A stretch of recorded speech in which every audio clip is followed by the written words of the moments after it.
The $1,000,000 question: how do entrepreneurs transition from self-employed to owning a business that turns a profit? My name is Chris Waters, and this podcast has the $1,000,000 answer. Welcome to CEO Secrets.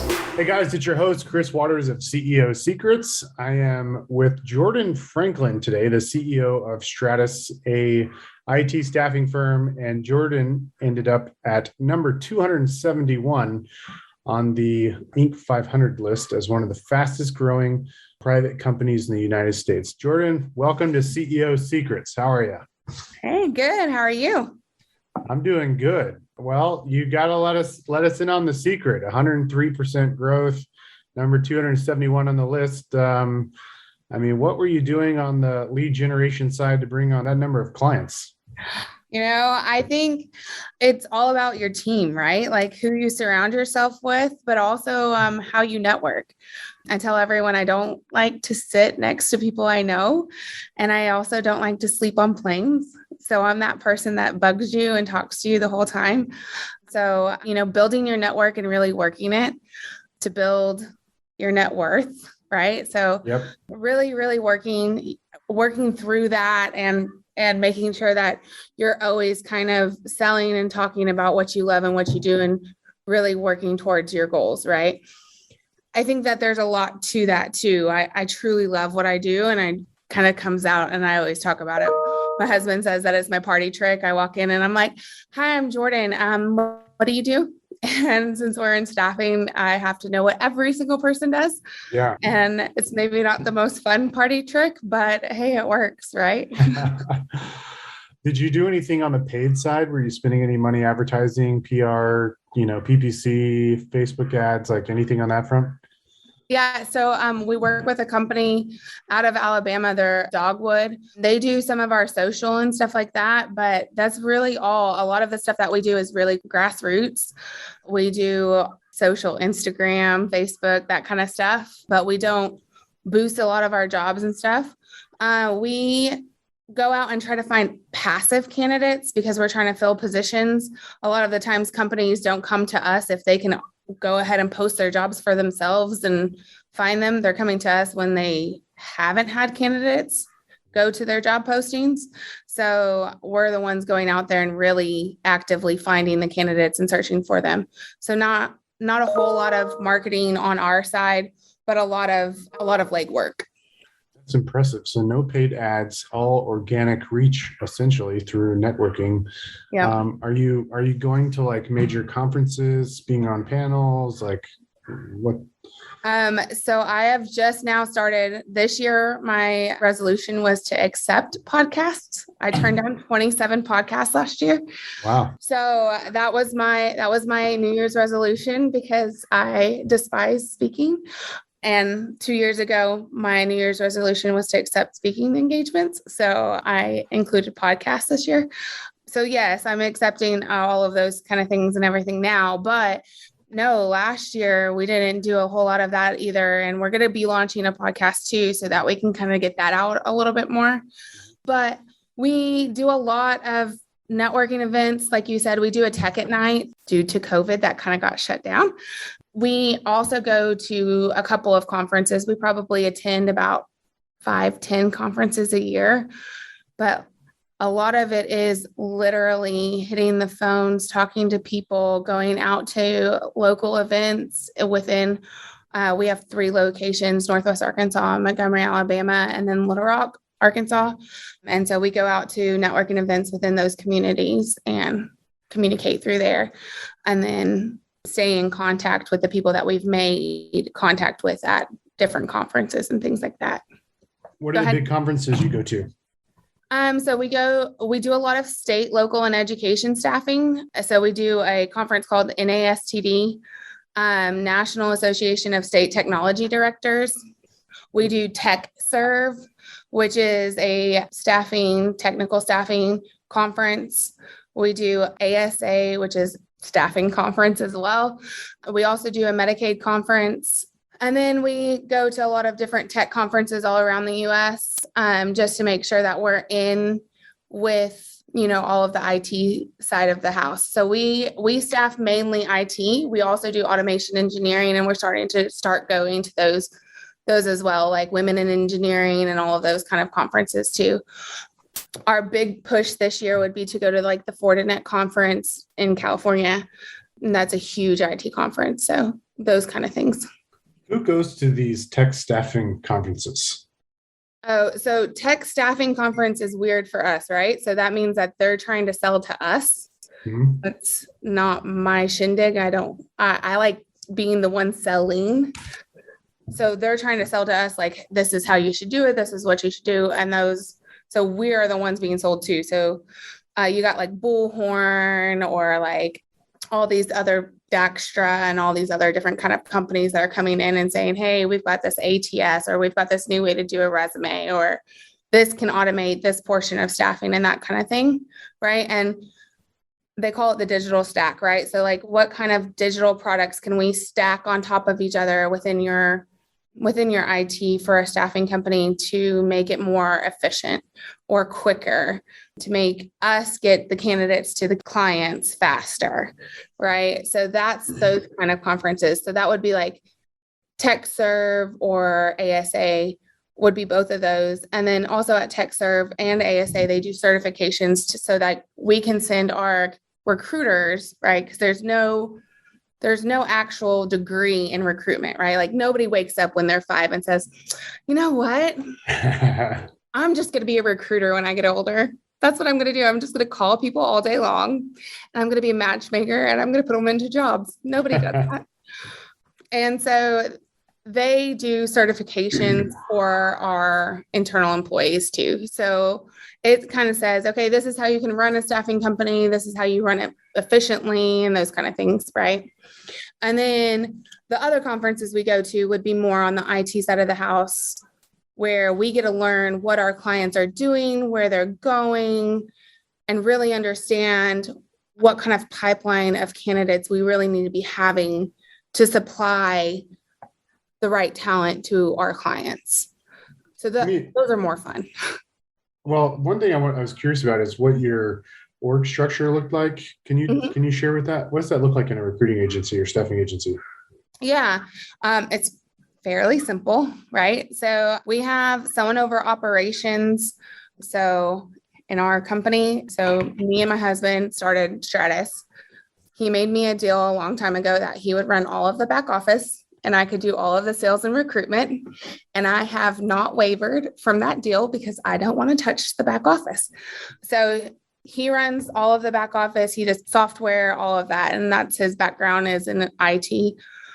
And so he will piece off a portion of HR since we're large enough that we have an HR department now.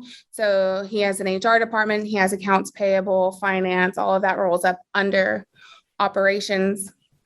Are these full-time employees, or do you use like fractional remote workers? We have full-time employees. Yep. Okay, cool. And then we have a marketing. We're actually looking for a full-time marketing person. And so that will roll up underneath operations as well. And then I run all of sales and recruitment. So, and then each office has their own manager. So they have a branch manager that runs the sales and recruitment for that office. And then national accounts has the same situation. I'm taking a bunch of notes because I have a lot of questions. So a lot of people on here that are listening to the podcast, they may be in a position where they're not yet ready to hire a staffing agency. Maybe it's, financially restrictive, or, they need to just do it internally. They're just not to the size yet. For those people, like, how would you describe the ideal, like the avatar of the ideal recruiter, like the profile of the ideal avatar? Yeah. Like when you think about your team and like the people that just kick ass and take names, like what's the avatar of that recruiter? Yeah. Well, I mean, a lot of the times ideal recruiters come out of like a communications degree. I mean, my degree is in chemistry. So like, I was supposed to be a doctor. I'm pretty sure everyone will tell you, like, I grew up, I was like, I'm going to help people. And the way to help people is to become a doctor. Like, that's the only avenue In my 2-year-old brain, that was the only avenue to be helpful, right? And then I started working for a staffing agency and was like, wait, I'm helping people and I don't have to go get a doctorate and spend lots of money and I can start working now. I'm going to do this. So, I mean, someone that has good communication skills, recruiting is really selling, right? So they're the middleman, right? They're going to take a lot of negative feedback from the client, a lot of negative feedback from the consultant, and then they're going to have to translate that into positive feedback on both sides. And they're just sitting in the middle, being the wingman, and then communicating all of that back, right?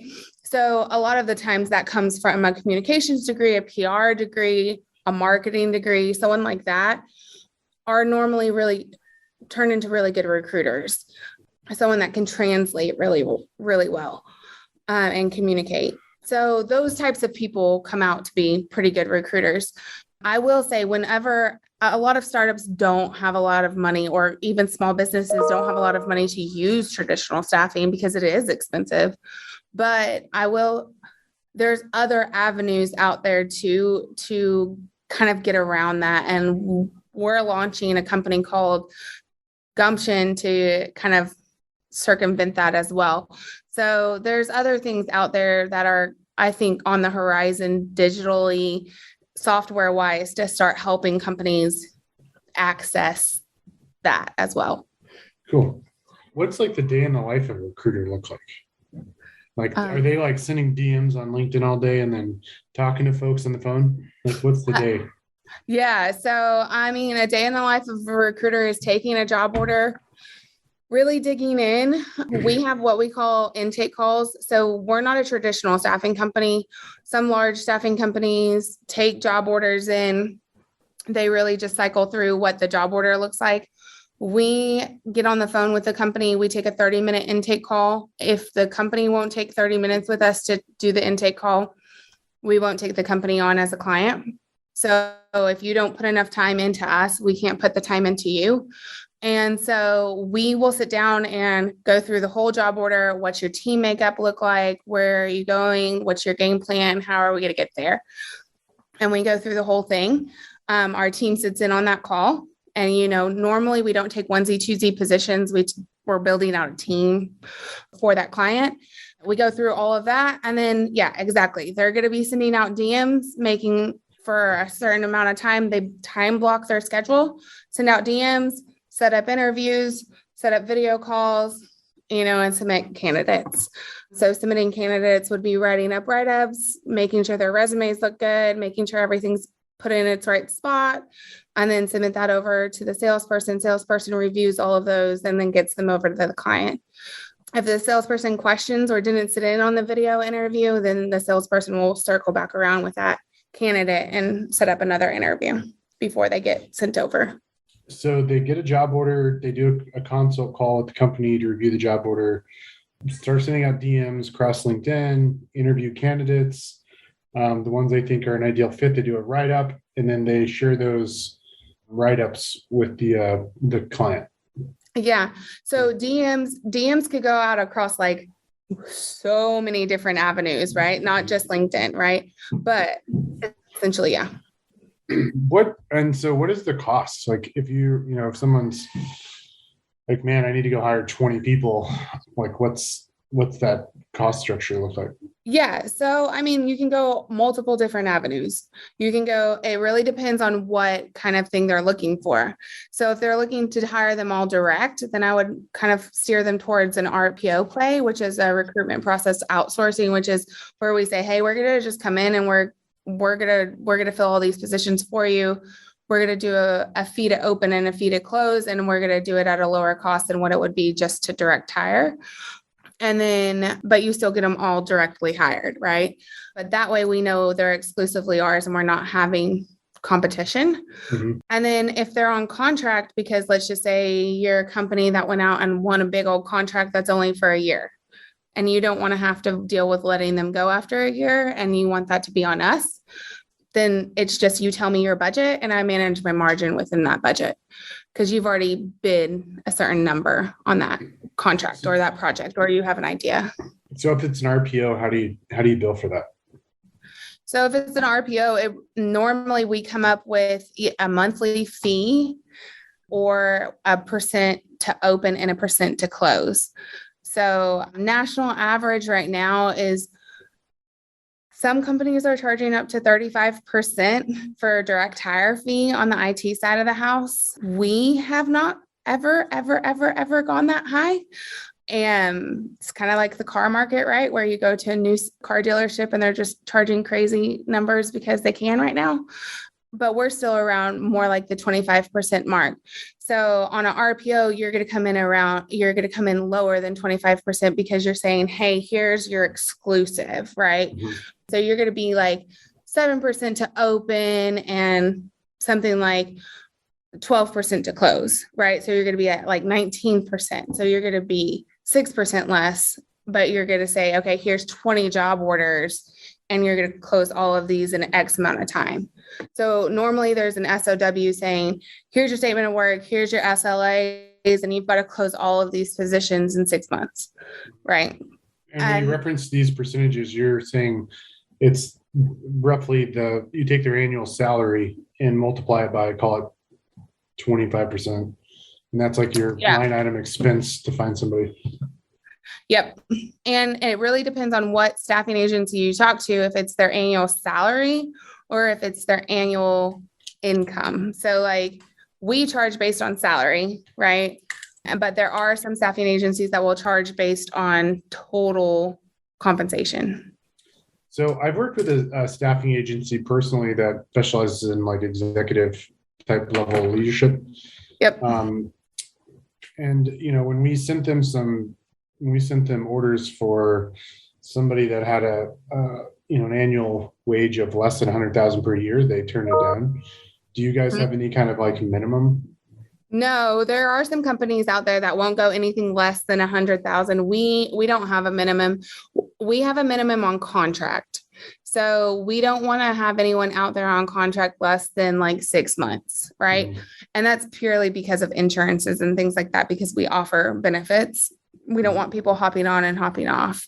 Mm-hmm. But no, on direct hire, no. And then your company's like sweet spot is in the IT tech world?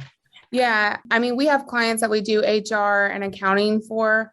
We manage ARPA funds for FEMA and stuff like that down in Florida. So we do a lot of that other stuff, but I would say our sweet spot's IT and then automation engineering. So supply chain automation engineering. How did you go about finding that out? Like, how did you know that's like your sweet spot? Like, how'd you decide that's who you're going to go target? So the staffing agency I started working for, I was in IT. So that was just kind of a natural progression for me. That's where we started for Stratice. And then the automation engineering, one of the HR managers that we worked with at one company kind of moved over to another company and took us along. And she took us on a ride in one company and was like, hey, I'm going to push you into this direction of HR. I think it was, we didn't really staff HR at the time. And she was like, I'm going to push you into this direction of staffing a couple HR people because I need them. And I was like, okay, I'm not going to say no, just because I know you'll direct me in what we need to be doing for you and we'll get it filled. And we did. And then she moved to a new company and she was like, hey, this whole group needs some automation engineers. And I was like, if they're going to sit down and outline what that means, because I have no clue what that means, and they'll outline it to our whole team, then we're down to learn. Okay, cool. So like, what if someone's listening to this and they need to hire a salesperson, like let me back up. They need to hire like a sales manager, sales leader, somebody that's like at $100,000 wage, for example, and they need to find them like in a specific industry. Like, for example, they give you a list of competitors and they're like, hey, I need you to snipe somebody from one of these people. Yep. Is that something you guys could do, or would you not do it because it's out of IT and tech?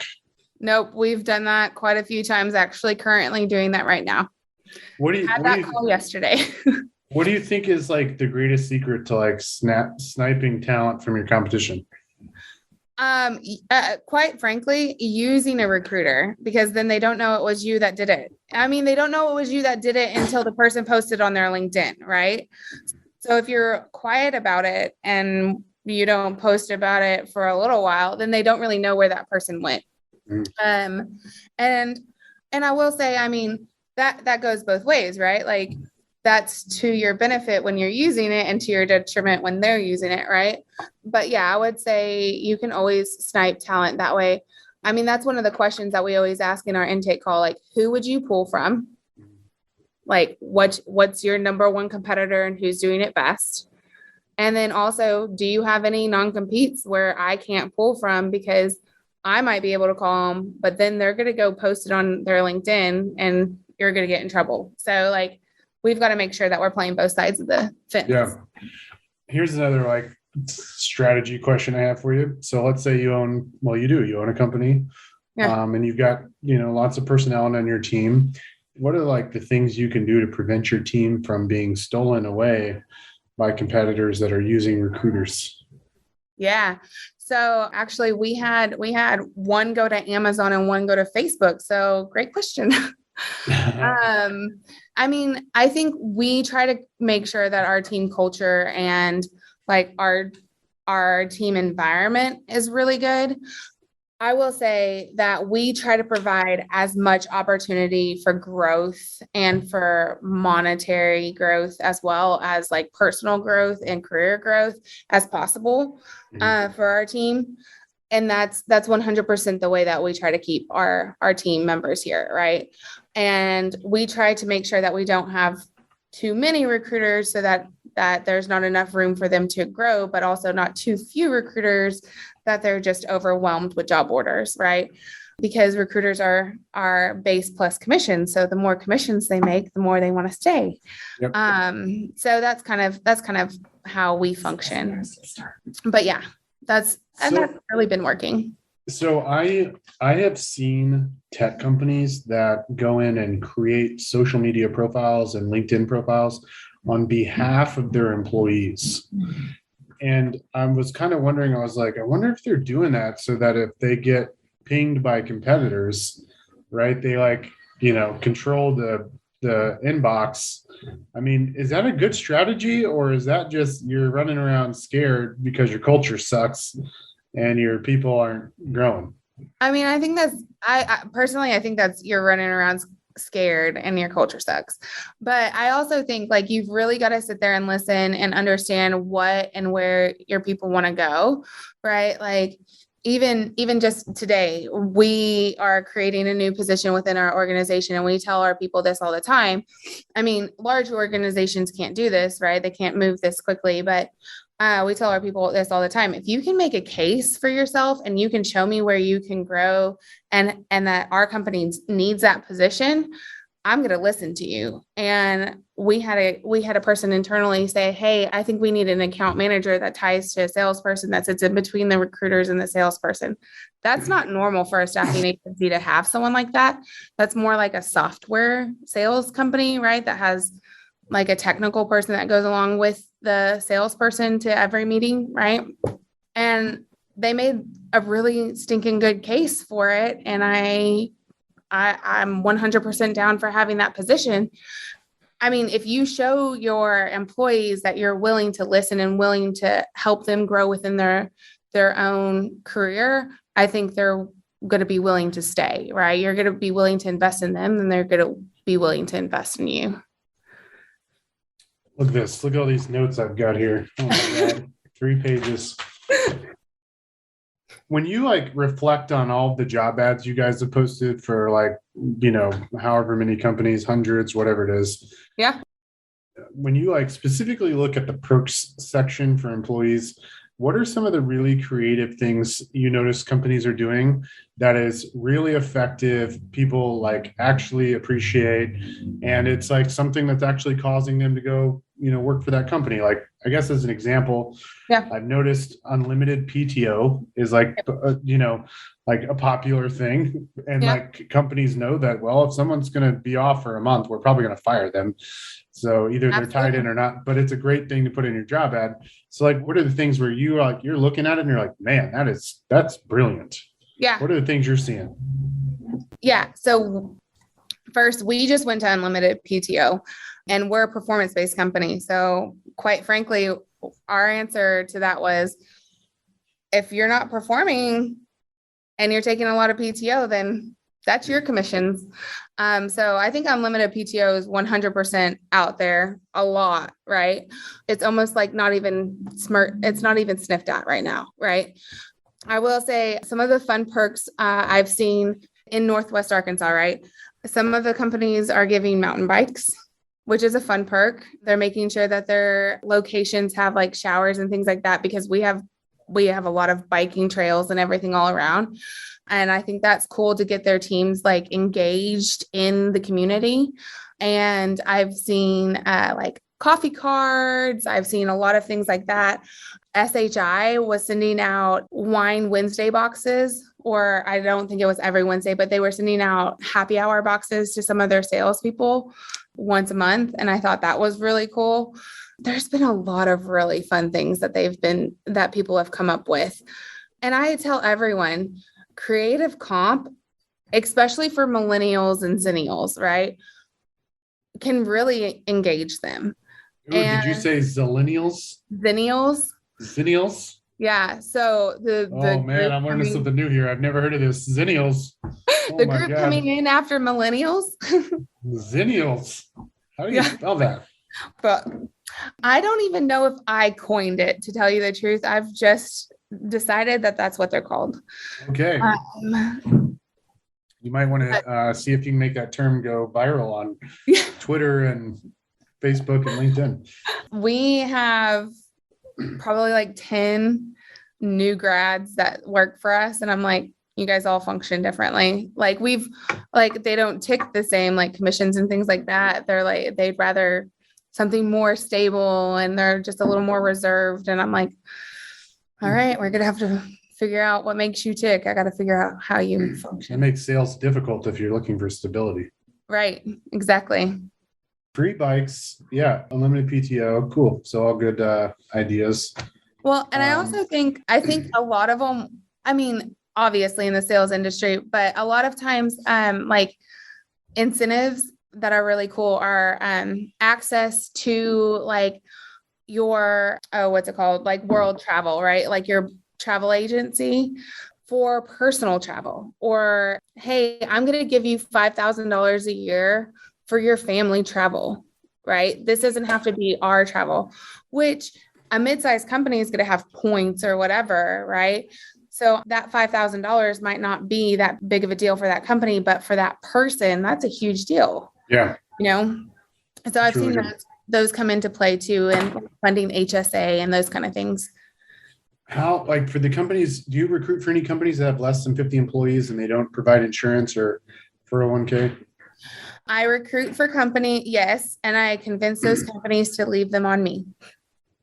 To leave them on what? To leave the people on us as contractors, because until they get to a certain point, because then they can get 401k and benefits through us. So, because we provide 401k and benefits and everything like that. Like for your internal employees or for the other and companies for our you represent? Consultants. Like the companies you represent, you broker essentially insurance and 401k for them?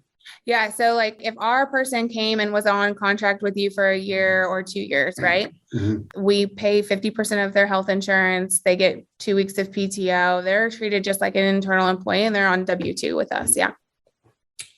Okay. Interesting. Okay. And so on contract, that's when the employee gets, to keep numbers easy, $20 an hour, and then you charge the client $25. Yep.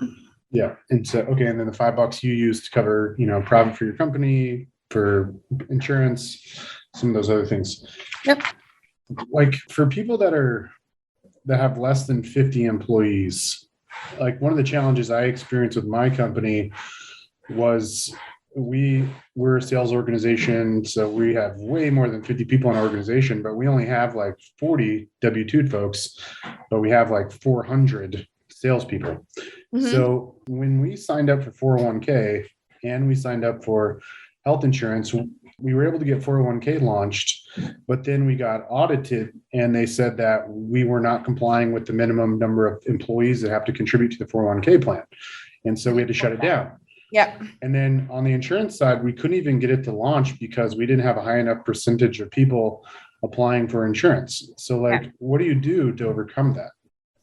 So, I mean, we use a broker, quite frankly. We use a company that helps us with our 401k and our health insurance. We used to do it all ourselves until last year. And then this year, we're just now doing enrollment again, and this year will be our second year. So when you use a broker, you're able to circumvent these minimum requirements? I mean, from my understanding, we've never had an issue with it.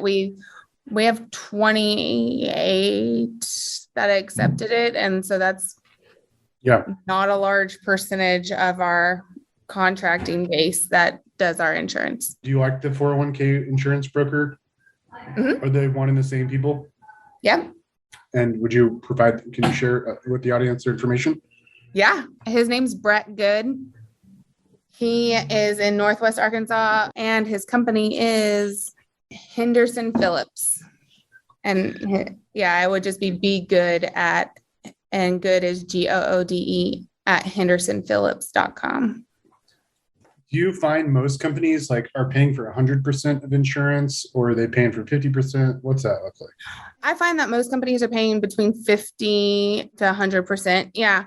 Larger companies, I mean, I think that's a huge benefit, right? So I wouldn't say I wouldn't even go as far to say just larger companies pay for 100%.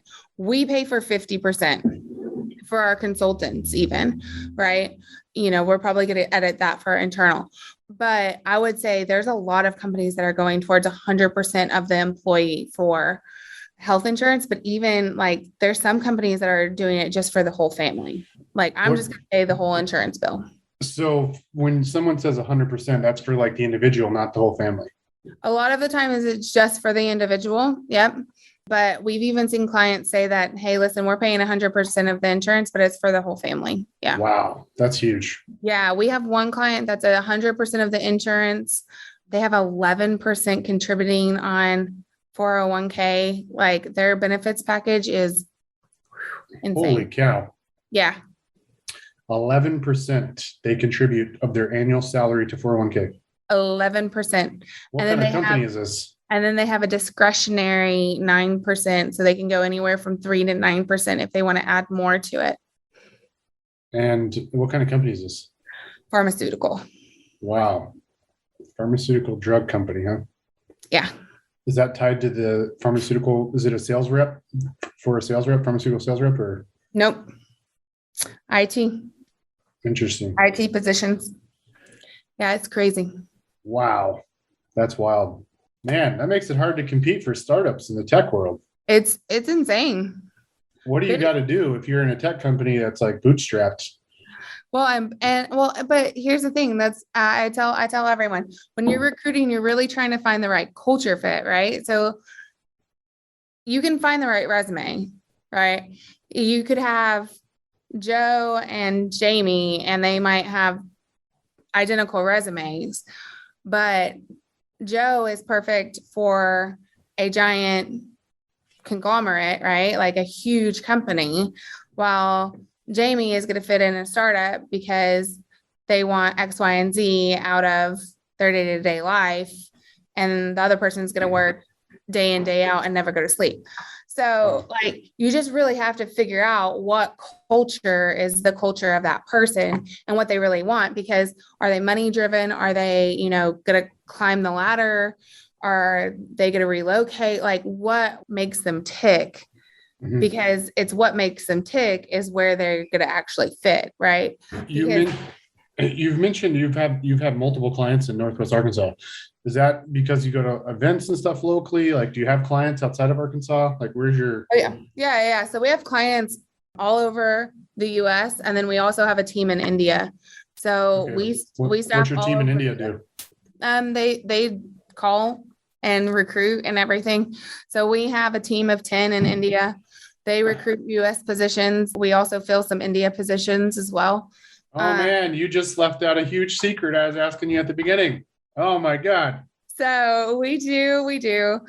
So hang on. So I got to ask you a lot of questions about this. So a big engine to your growth, I have to imagine, besides the networking and all the other stuff you mentioned, is you have these reps in India that are outbound prospecting.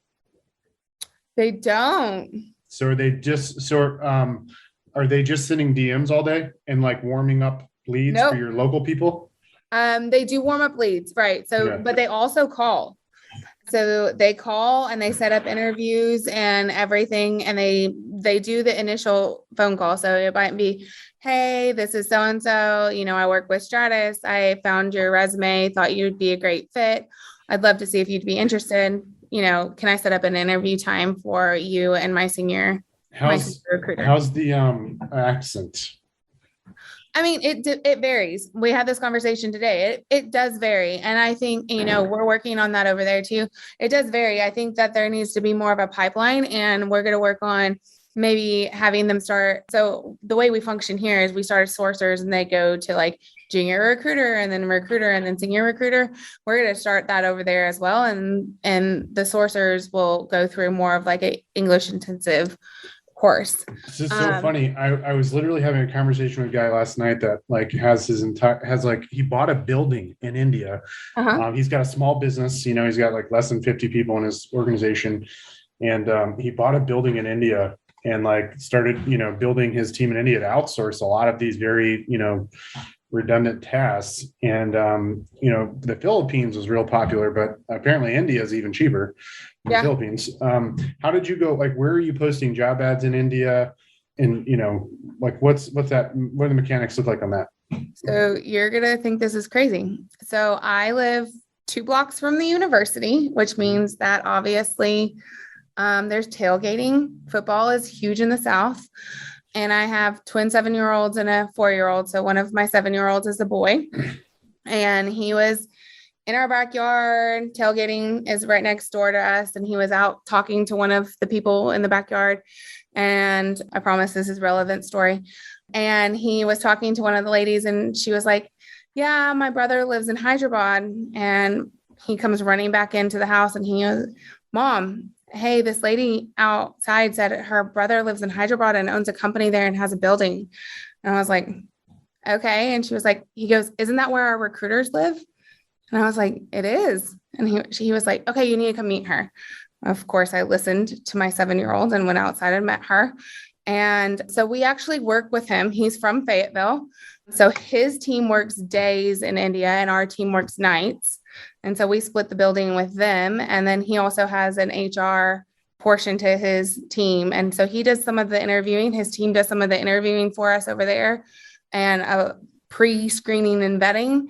And then 2 of the team members on that team have been with Stratice for like one for 3 years, the other one for 2.5 years. And they run the team in India. So do you have the folks in India log in to like one of your US based recruiters LinkedIn account? Nope. They have their own. Yep. They have their own account. They are on our morning calls. They are on our teams. They call us. We are constantly on the phone with us. They are 100% synced in with our team from 8 a.m. until they go to sleep. This is fascinating. What are you paying? These are basically like SDRs, sales development reps, right? They're so like SDRs. But I mean, they're trying to tee up a lead to give to your more experienced local, US based person, right? What are you paying the recruiter in India? It really varies, right? So if they're really junior, not in rubles, US dollars. This content is amazing for this podcast, by the way. People are going to be emailing you at the yin yang. Jordan, this is awesome. You're the Tim Ferriss of India. Because Tim Ferriss was big into the Philippines, but the Philippines is kind of expensive. Yeah, I think 5 lakhs to 10 lakhs. So conversion of that. But then we give them bonuses and commissions and things. I mean, we treat them literally 100% the same. So Indian rubles, rupee is 1 Indian rupee is $0.013.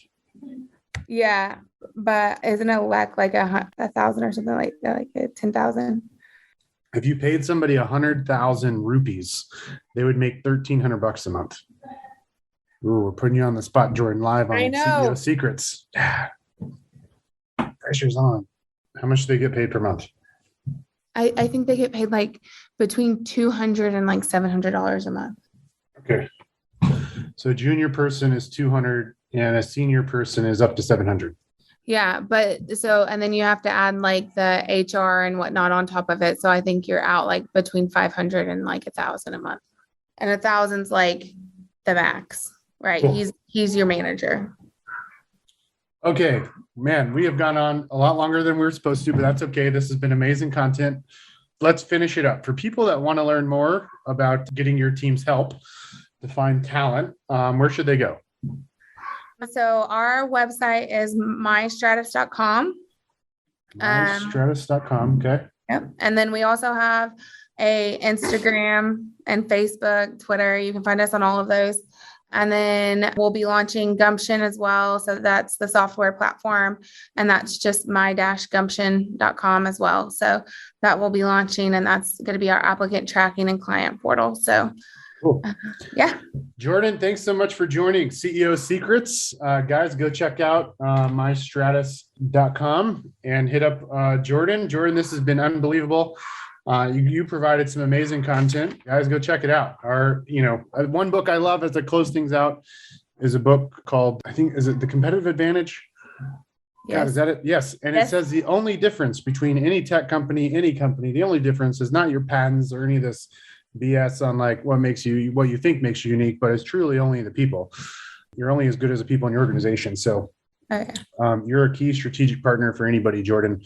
Guys, if this is your first time tuning into CEO Secrets, be sure to hit that subscribe button. And by the way, we get tens of thousands of people watching this on iTunes, but nobody watches on YouTube. If you want to see our pretty faces on YouTube, you can watch this on YouTube as well. All right, guys, thanks for tuning in. We'll see you next time.